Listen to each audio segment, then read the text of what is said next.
Well, hello, friends. My name is Matt, and I'm the youth and family pastor at Cornerstone Church in Marshfield. And I'm here today with your Cornerstone Connection, a daily devotional. So, I want to begin with a question for you this morning. And the question is this: in the Gospels, Matthew, Mark, Luke, and John, in the life and ministry of Jesus, what's your favorite miracle? Which one of the miracles that Jesus does is your favorite? Is it the feeding of the 5,000? Is it when he calms the storm? Or perhaps when he walks on water? Maybe it's one of his healings of the blind man, or the man with a crippled hand, or the man who was lame.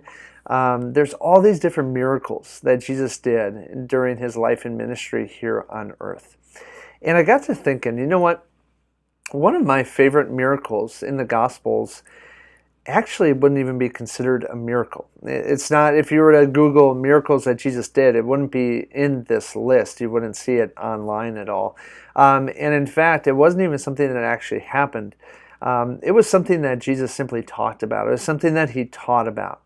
And as I read this parable, and it's a parable that probably you've heard of before and probably heard numerous times, it's called the parable of the Good Samaritan. And we find it in Luke chapter 10. And as I got to reading that again here recently, I got to thinking, as I read that story, I got to thinking, what a miracle. What a miracle this truly is. So let me read it for you, and then let me unpack a little bit why I consider this the greatest, if not, or one of the greatest, if not the greatest miracle in the gospel. So here we go. Luke chapter 10, verses 25 through 37. On one occasion, an expert in the law stood up to test Jesus. "Teacher," he asked, "what must I do to inherit eternal life?" "What is written in the law?" Jesus replied. "How do you read it?" And he answered, "Love the Lord your God with all your heart, with all your soul, with all your strength, and with all your mind, and love your neighbor as yourself." "You have answered correctly," Jesus replied. "Do this, and you will live." But he wanted to justify himself, so he asked Jesus, "And who is my neighbor?" In reply, Jesus said, "A man was going down from Jerusalem to Jericho.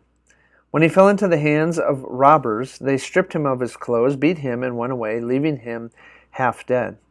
A priest happened to be going down the same road, and when he saw the man, he passed by on the other side.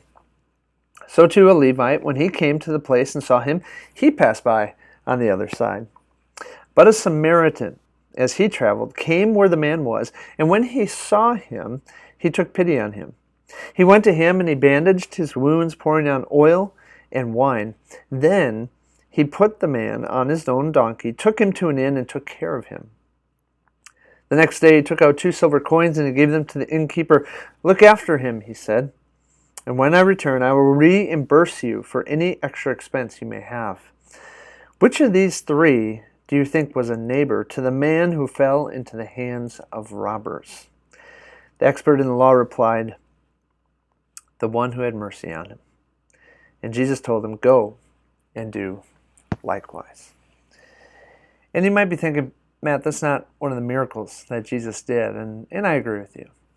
But as I read that parable, and I think about my own life, and I think about those 2 most important laws: love the Lord your God with all your heart, soul, mind, and strength, and to love your neighbor as yourself.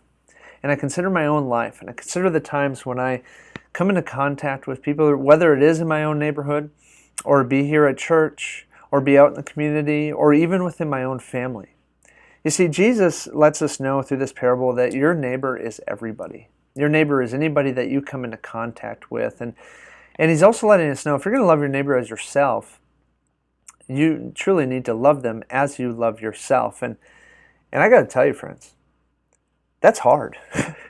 I don't know if you figured that out yet. I'm sure you have. That's really hard to do, because in order for us to love our neighbor as ourselves, we literally have to be that person that we are loving. Meaning we have to put ourselves in that person's shoes in order to love them as ourselves. We need to feel what they feel. We need to actually experience what they're going through. And I got to tell you, when I am ever able to do that, whenever I actually take the time to love my neighbor as myself, it's not of me. It's of God in me. And that, friends, is a miracle.